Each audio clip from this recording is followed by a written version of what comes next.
दे दिल के दवाई।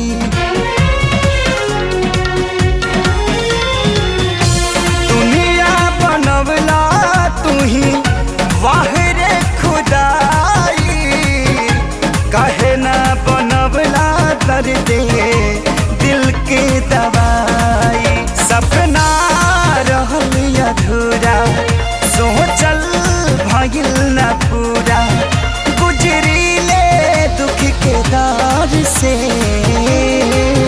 बस ये तने कदाए राम जी दिल लगे नया बुके हुआ से। बस ये तने कदाए